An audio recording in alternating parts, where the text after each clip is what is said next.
Lamentamos informar que seu artigo não foi aceito para publicação em nossa revista.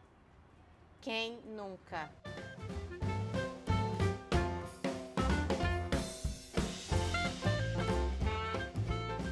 Oi, gente! No vídeo de hoje eu vou falar com vocês sobre a rejeição acadêmica. Isso mesmo. Quem nunca teve um artigo rejeitado por uma revista científica? Eu não conheço ninguém que nunca teve um artigo rejeitado. E aí vou falar sobre isso hoje para que você entenda um pouco como é que é esse processo de rejeição e o que a gente faz quando a gente é rejeitado. É claro que ninguém quer ser rejeitado, né, gente? Nem o nosso artigo, nosso filho, né? Como assim?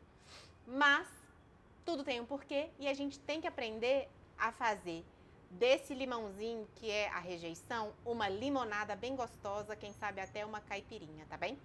Antes, eu peço para você que, se você não é inscrito no canal, você se inscreva e ative as notificações nesse sininho que tem aqui no YouTube. Sabe por quê?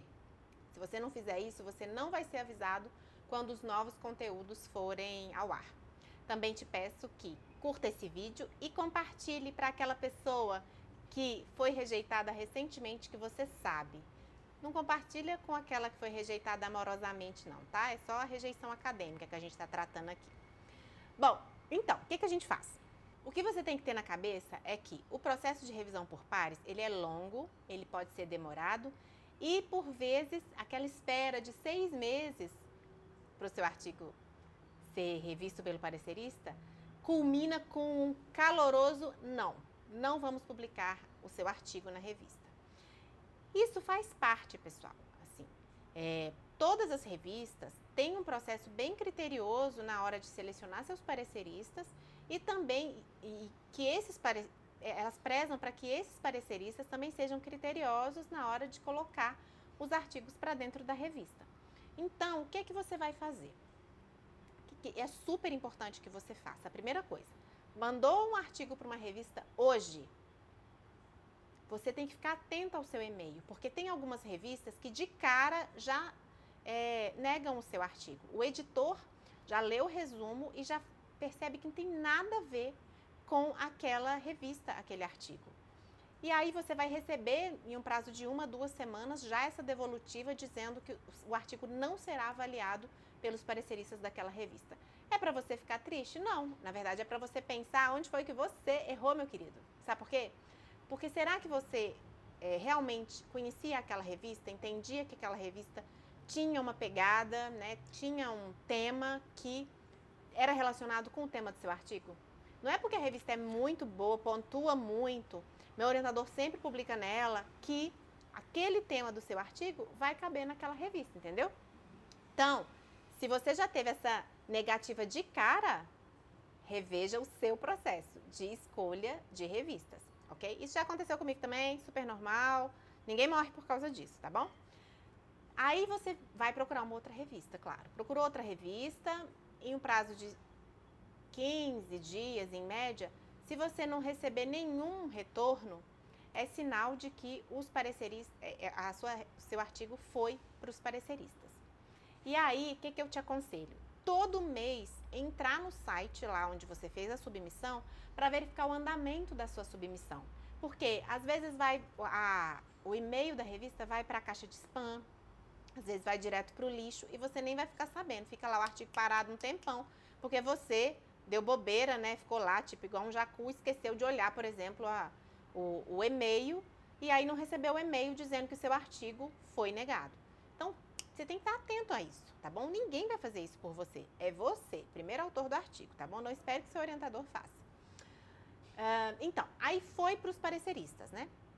Quando vai para o parecerista, toda revista tem uma série de critérios que o parecerista precisa olhar. Desde a coesão, a coerência, se faz sentido, se o tema é importante, se os objetivos foram atingidos, se tem resultados realmente relevantes e publicáveis, se a bibliografia está atualizada, se as referências estão de acordo com o que a revista pede, se o número de linhas, de palavras está de acordo, o número de tabelas, o número de figuras. Enfim, se aquele artigo é relevante para o escopo daquela revista, para compor aquela revista. Vocês têm que lembrar disso. Seu artigo é um no meio de uma série de uma publicação, né? Então, muitas vezes o artigo é rejeitado porque não vai dar liga com os demais artigos que estão previstos para aquela revista em um determinado momento daquela revista, tá bom? Então, aí você recebeu de volta, daqui uns 3, 4, 5 meses, né? 6 meses, às vezes, tem revista que demora até 6 meses para poder responder, e aí ela responde dizendo que vai rejeitar o seu artigo. Primeiro, você tem ódio, claro, porque você ficou 6 meses esperando. E segundo, assim que o ódio passa, que tem que ser bem rápido, assim, você tem que ter um ódio momentâneo só. Por quê? Porque você não tem tempo mais a perder. Você precisa fazer o quê? Pegar tudo aquilo que os pareceristas consideraram que era equivocado para a sua pesquisa e você avalia o que faz sentido e que você de fato precisa corrigir, precisa mudar, precisa alterar. E aquilo que realmente não faz sentido, talvez não era do escopo do seu estudo e o parecerista queria. Talvez você não trabalha naquela linha e o parecerista queria, era aquela linha.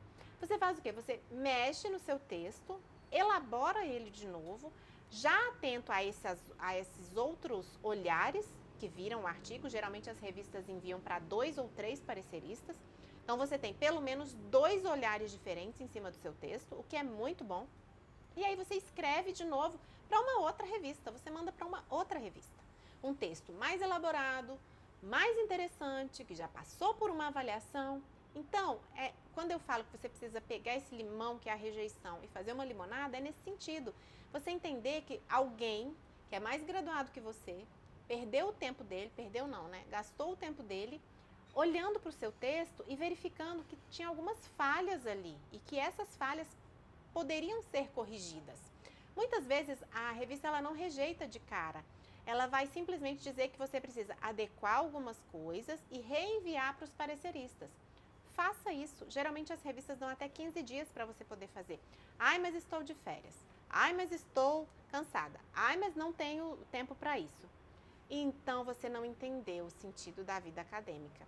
Esses prazos é importante que você cumpra e cumpra-os bastante bem, tá bom?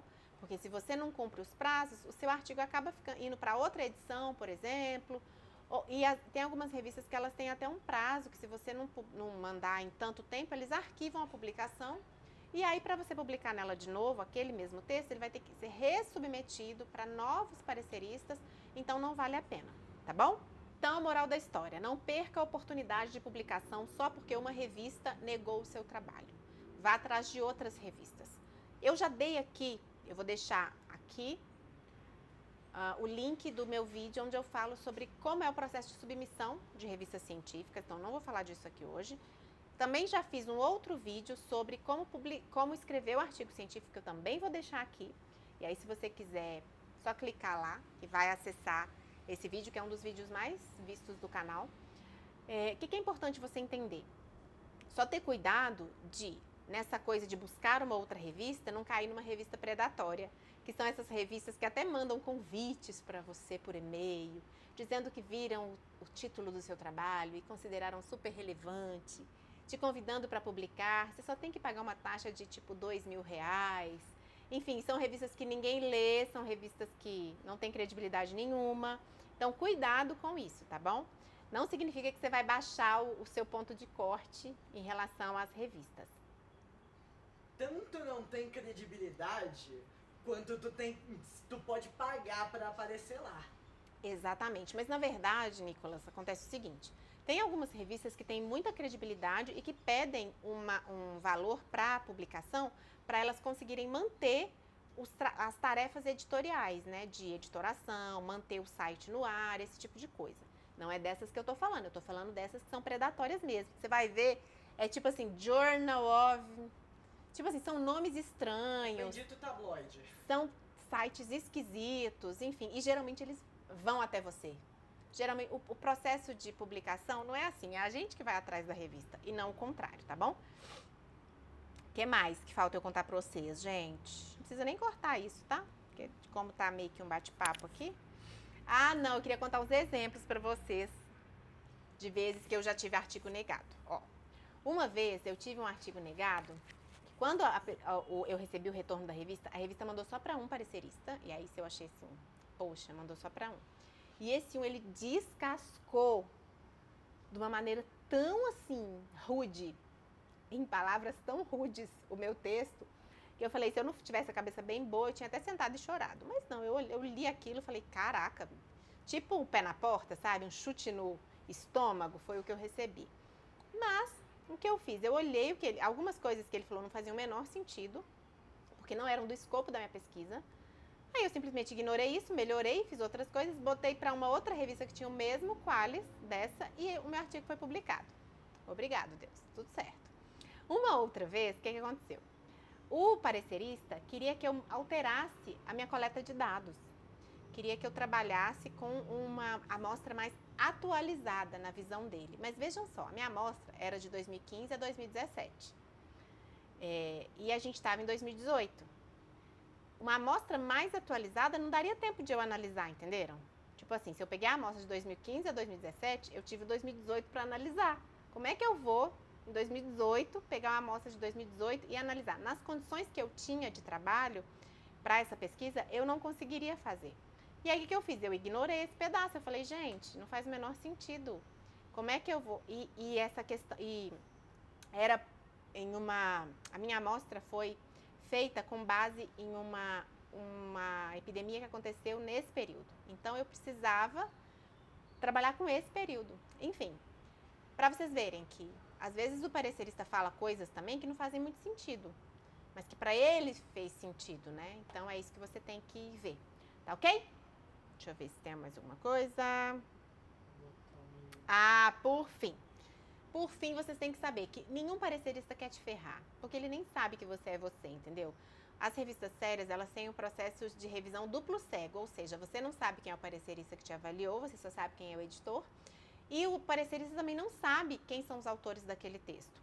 Então, nenhum tem a missão e quer te ferrar. Não é isso. Na verdade, ele preza pela qualidade da revista, assim como você tem que prezar pela qualidade do seu trabalho, por aquilo que é divulgado no seu nome, por aí, tá bem? Esse é o processo. Eu espero que vocês tenham gostado de saber um pouco mais. Conta pra mim, você já foi rejeitado alguma vez?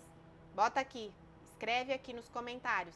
Já fui rejeitado muitas vezes, ou nunca fui rejeitado, porque se você nunca foi rejeitado, já mandou vários artigos, já publicou pra caramba, eu quero te entrevistar aqui no meu canal pra você contar pra gente o caminho das pedras, tá bom? Não se esqueçam de acessar as minhas outras redes sociais, que o Nicolas vai deixar aqui pra vocês. A gente também está disponível agora pelo Spotify, pelo Deezer, pelo Google Play, pelo Apple Play, por uma série de outros podcasts. Basta você colocar lá a Vida Acadêmica que você vai cair no nosso podcast. Eu vejo vocês então no próximo vídeo. Muito obrigada por estarem aqui de olho no nosso conteúdo, tá bom? Fiquem com Deus. Até mais. Tchau, tchau.